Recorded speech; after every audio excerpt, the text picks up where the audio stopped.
Se você tem fundo imobiliário na carteira do segmento de papel, você deve ter percebido que nesses últimos meses, esses fundos imobiliários têm distribuído rendimentos menores para os seus cotistas.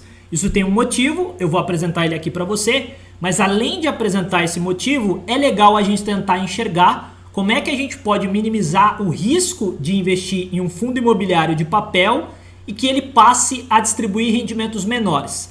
Além disso, a gente também vai avaliar quais as perspectivas para esses fundos imobiliários atualmente, tanto na questão relacionada à distribuição de rendimentos, quanto numa possível valorização da cota, pensando no médio e no longo prazo. Como de praxe, pessoal, esse conteúdo é meramente educacional e não representa qualquer tipo de recomendação de investimento. Aqui a gente consegue ver alguns fundos imobiliários desse segmento que têm sofrido com essa redução da distribuição de rendimentos. Como, por exemplo, o KNIP11, que a gente consegue ver uma redução drástica na distribuição dos seus rendimentos nos últimos meses, né? Então ele chegou a bater em maio R$ 1,50, depois caiu para R$ 1,04, depois caiu para 58 centavos e no último mês de setembro pagou 0,35, uma redução brusca nessa distribuição de rendimentos. Mas não é só ele, se a gente pegar, por exemplo, o HCTR11, a gente também consegue ver esse mesmo cenário. O fundo imobiliário decaiu bastante a sua distribuição de rendimento nos últimos meses. A gente também pode pegar um outro fundo clássico, que é o DEVA11, que também demonstra a mesma situação, né? Chegou a pagar R$ 1,41, caiu para R$ 1,25 e agora caiu para R$ 1,00 na distribuição desses rendimentos. E claro, quando você tem um fundo imobiliário que vem distribuindo rendimentos menores,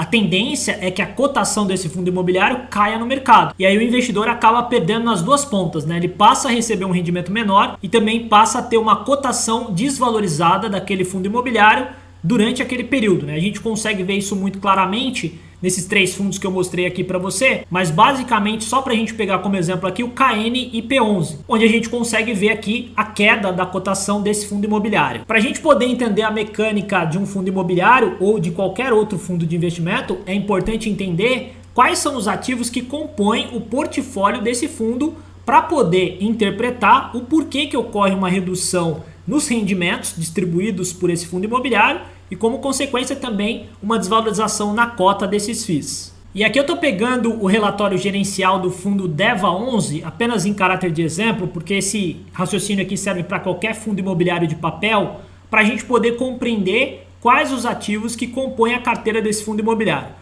No caso aqui a gente consegue ver que prioritariamente esse fundo imobiliário investe em CRIs, né, que são certificados de recebíveis imobiliários. Basicamente é um título de dívida do mercado imobiliário. Então a gente consegue ver aqui que ele tem um indexador, no caso aqui o IPCA mais uma taxa pré-fixada. Os fundos imobiliários têm como característica ter uma carteira bem diversificada. Nesse exemplo aqui a gente consegue ver que eles têm CRI a IPCA mais 9, IPCA mais 11, IPCA mais 10 e assim sucessivamente. E claro, se está atrelado ao IPCA, tem uma parcela dessa aplicação que é uma espécie de renda variável, né? Porque a gente contrata a inflação, mas a gente não sabe qual vai ser a inflação futura. A gente consegue ver a inflação que já passou. E aí quando a gente está falando de inflação, ela pode ser positiva ou negativa em algumas situações. E aí a gente consegue ver que esses fundos imobiliários que investem em papéis tem como principal objetivo, principalmente quando ele tem uma carteira prioritariamente atrelada à inflação, proteger o investidor da alta dos preços, mantendo o poder de compra, justamente porque eles repassam parte dessa correção monetária mensalmente para o cotista em forma de rendimentos. Em resumo, quando você recebe o rendimento de um fundo imobiliário, parte daquele rendimento reflete somente a correção monetária, a correção da inflação. E caso a inflação venha negativa, esse rendimento vai ser menor. E aí, quando a gente observa esses últimos meses, a gente teve uma inflação negativa que fez com que alguns fundos de papel caíssem até 88%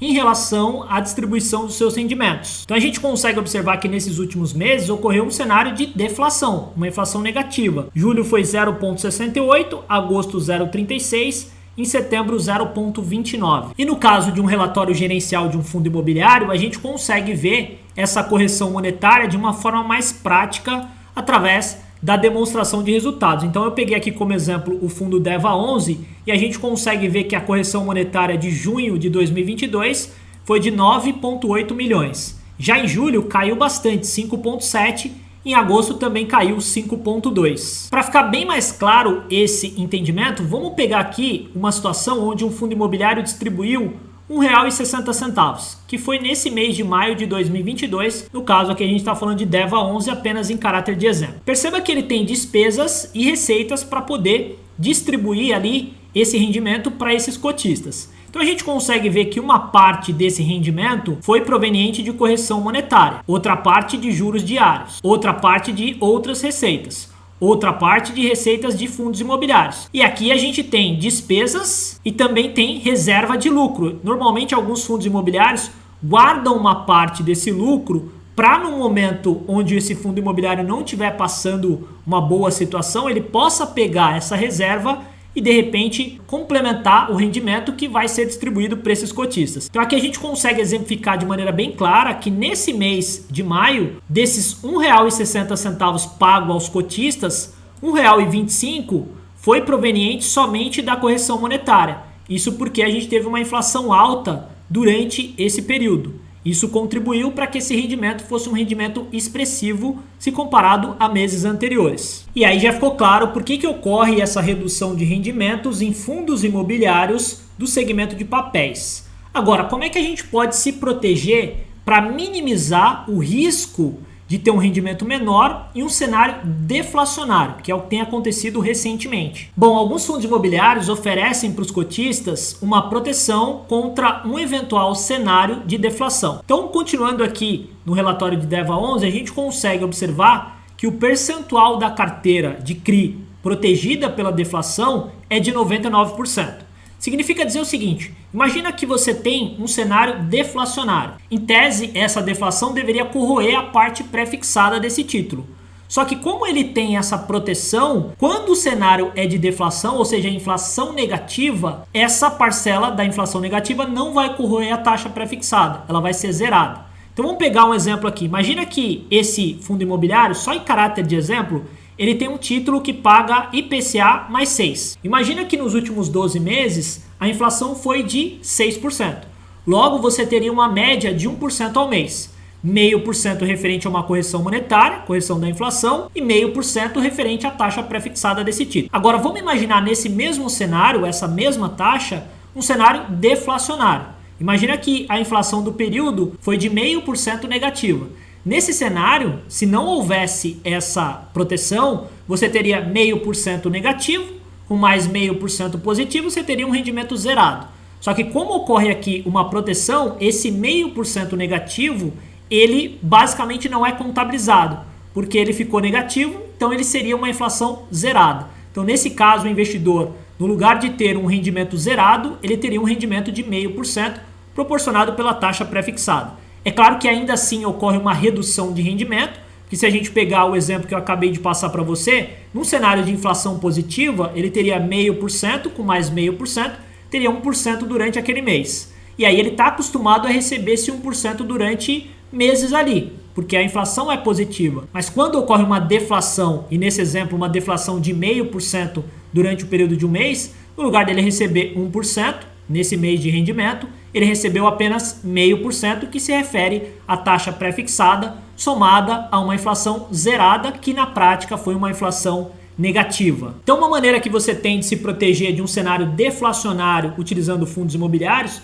é justamente tentar escolher fundos imobiliários que possuam essa proteção para o investidor.